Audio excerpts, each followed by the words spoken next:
सुग्रीव हनुमान जी से बोला, हे कपिश्रेष्ठ। वानर युगपतियों को इस प्रकार की कठोर आज्ञा देकर सुग्रीव हनुमान जी से बोला, हे कपिश्रेष्ठ। पृथ्वी, अंतरिक्ष, आकाश, पाताल, देवलोक, वन, पर्वत, सागर, कोई ऐसा स्थान नहीं है जहाँ तुम्हारी गति न हो। असुर, गंधर्व, नाग, मनुष्य, देवता, समुद्र तथा पर्वतों सहित संपूर्ण लोगों को तुम जानते हो और तुम अतुल, अद्वितीय, पराक्रमी तथा साहसी हो। तुम्हारी सूझबूझ और कार्यकुशलता भी अपूर्व है।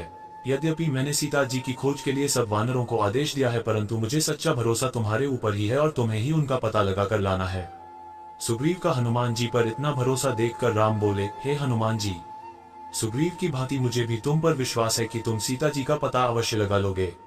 इसलिए मैं तुम्हें अपने नाम से सुशोभित अपनी यह मुद्रिका देता हूँ। जब कभी जानकी मिले उसे तुम यह मुद्रिका दे देना। इसे पाकर वह तुम्हारे ऊपर संदेह नहीं करेगी, तुम्हें मेरा दूत समझकर सारी बातें बता देगी। राम की मुद्रिका लेकर हनुमान जी ने उसे अपने मस्तक से लगाया और सुग्रीव तथा श्री राम जी के चरणों को स्पर्श करके वानरों की सेना के साथ सीता माता को खोजने के लिए निकल पड़े।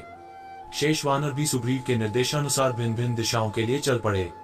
उन्होंने वनों, पर्वतों, गिरिकंदराओं, घाटियों, ऋषि मुनियों के आश्रमों, विभिन्न राजाओं की राजधानियों, शैल शिखरों, सागर द्वीपों, राक्षसों, यक्षों, किन्नरों के आवासों आदि को छान मारा, परंतु कहीं भी उन्हें जनकनंदिनी सीता माता का पता नहीं मिला। अंत में भूख प्यास से व्यथित हो, थक कर, उत्साहहीन हो, निराशा के साथ एक स्थान पर बैठकर अपने कार्यक्रम के विषय में विचार विमर्श करने लगे। एक युगपति ने उन्हें संबोधित करते हुए कहा, हमने उत्तर, पूर्व और पश्चिम दिशा का कोई स्थान नहीं छोड़ा।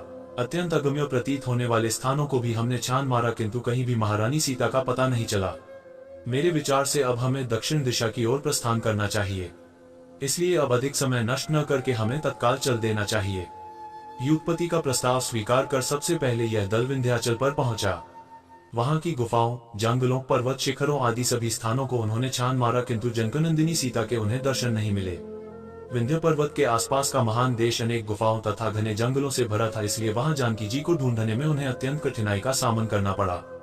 इस प्रकार से जानकी जी की खोज के लिए सुग्रीव के द्वारा दिया गया समय व्यतीत हो गया। समस्त वानर पुनर्तः निराश हो गए और सुग्रीव के द्वारा दिए जाने वाले दंड के विषय में सोचकर अत्यंत भयभीत भी हो गए। उनकी निराशा और भय को देखकर महाबुद्धिमान अंगद ने कहा, निराश और भयभीत होने की आवश्यकता नहीं है।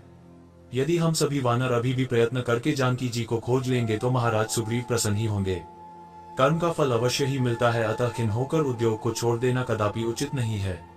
राजकुमार अंगद की बातों से उत्साहित होकर वानरों ने जानकी जी की खोज के लिए पुनः उद्योग करना आरंभ कर दिया।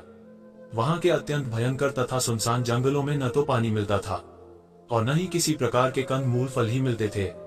मनुष्य का तो नामो निशान तक दिखाई नहीं देता था। वहां अन्वेषण कार्य बहुत ही कठिन था और वानरों को वहां अत्यंत कष्ट सहन करना पड़ा। समस्त वानर भूख प्यास से व्याकुल होकर वहां घूम रहे थे तो उन्हें एक गुफा दिखाई पड़ी। वह गुफा यद्यपि अंधकारमय थी, किंतु उसमें से हंस, क्रौंच, सारस और जल से भीगे हुए चकवे निकलते हुए दृष्टिगत हुए। उन जल से भीगे हुए पक्षियों को देखकर हनुमान जी ने अनुमान लगाया कि अवश्य ही उस गुफा के भीतर जल का स्रोत है। हनुमान जी की सलाह के अनुसार समस्त वानर उस गुफा में प्रवेश कर गए। दोस्तों, यह प्यारी सी कहानी आपको कैसी लगी?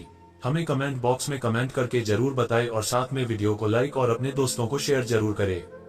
धन्यवाद। अपना